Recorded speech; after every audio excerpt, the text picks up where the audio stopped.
Bonjour à tous, donc je suis Eric Bettens, je suis compositeur et j'ai le plaisir de vous recevoir aujourd'hui chez moi. Chez moi, ici, c'est dans mon studio, c'est ici que je passe la plupart de mes journées et c'est ici que la grosse partie de mes projets se concrétise. Donc ici dans le studio, je suis entouré de pas mal de claviers. Alors, ils sont pas tous déballés parce que ça sert à rien d'avoir 25 claviers autour de soi non plus.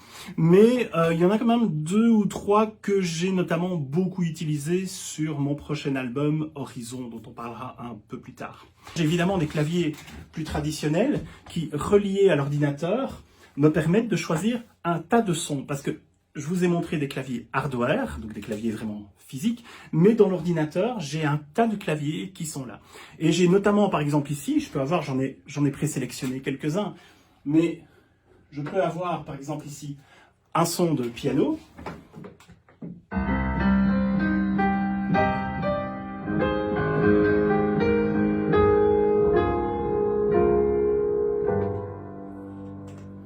Voilà, donc je peux mettre n'importe quel type de son. Je pourrais maintenant choisir un autre type de son, je ne sais pas, un son de basse ou un son de basse un peu synthé, comme ça. Hop.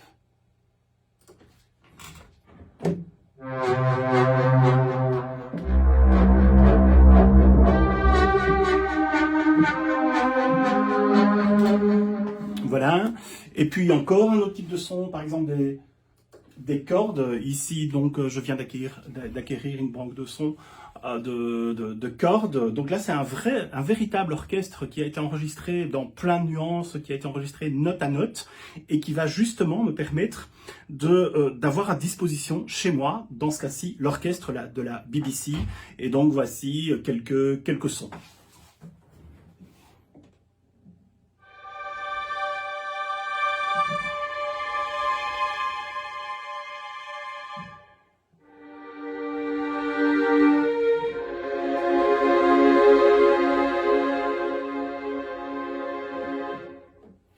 Donc voilà, les possibilités sont vraiment très très larges. Je peux avoir autant de banques de sons que je le veux. Aujourd'hui, on peut avoir vraiment un très très large panel de banques de sons.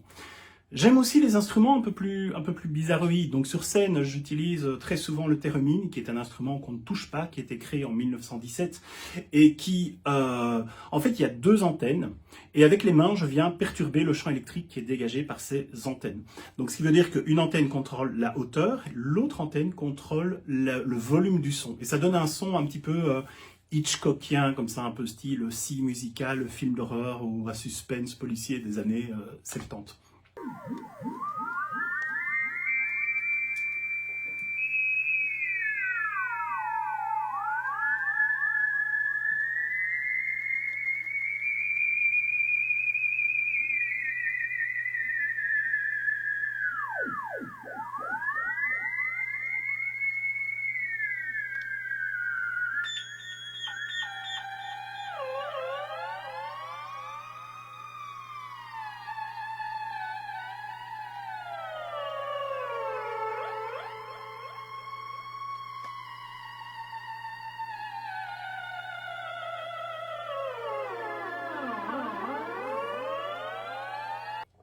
Un autre clavier que j'aime beaucoup, c'est celui-ci, c'est le Seaboard. Alors le Seaboard, sa particularité, eh bien, c'est que c'est un clavier en silicone. Donc les touches ne sont pas clairement dessinées, donc c'est une espèce de plaque en silicone et qui me permet justement d'avoir un autre type d'expressivité qui va venir servir l'émotion que je veux.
Voilà, donc c'est quelque chose qui est très efficace en enregistrement, mais surtout qui est très très très intéressant à utiliser en concert.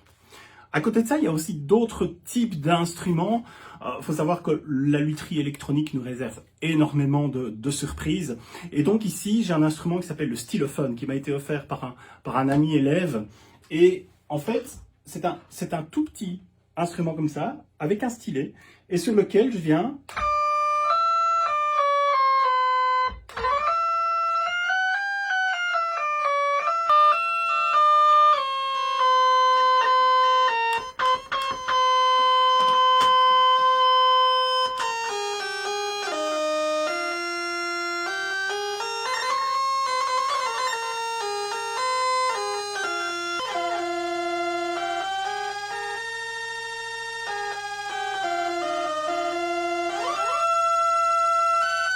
Est-ce qu'en période de confinement, on trouve l'inspiration créatrice? C'est une bonne question parce que on imagine souvent le créateur, ou en tout cas l'inspiration, comme quelque chose qui est là, on est sous un arbre et puis pouf, tout d'un coup ça tombe un peu tout seul. Alors ça peut arriver évidemment qu'on ait de bonnes idées qui sont là et qui tout d'un coup arrivent, mais je pense plutôt que si ces bonnes idées arrivent, c'est parce qu'à un certain moment, on a travaillé l'émotion auparavant. Donc je crois qu'un créateur, que ce soit dans la musique, dans la peinture, un écrivain, un sculpteur, voilà, peu importe la discipline, c'est d'abord quelqu'un qui veut donner de l'émotion, qui veut partager quelque chose.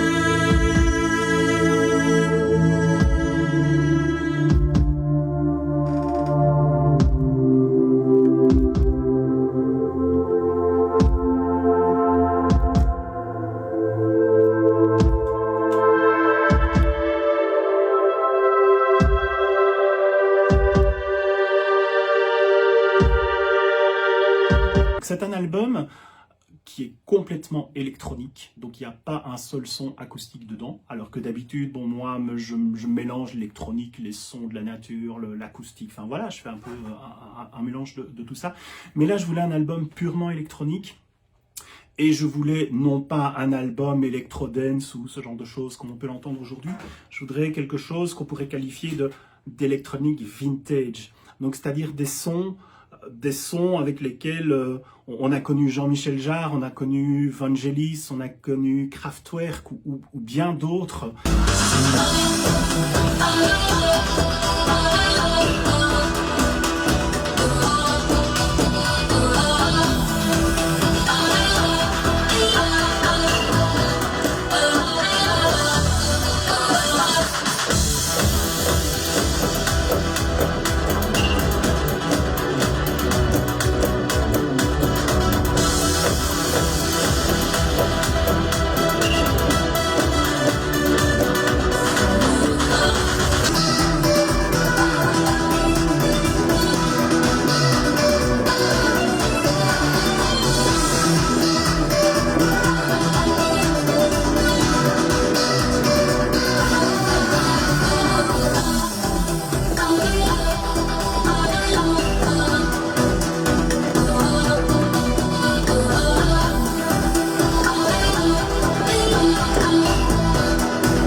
Alors évidemment, avec le confinement, peut-être que la distribution et tout ça va prendre un petit peu de retard, en tout cas au niveau de la distribution physique, mais la distribution numérique, elle, n'est absolument pas touchée par ça.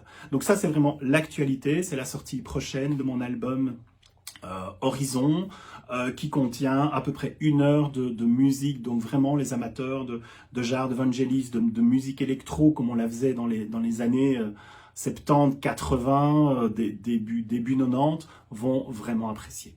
En tout cas, je l'espère. I yet far to see the sky and all the people. came so far to fight the war.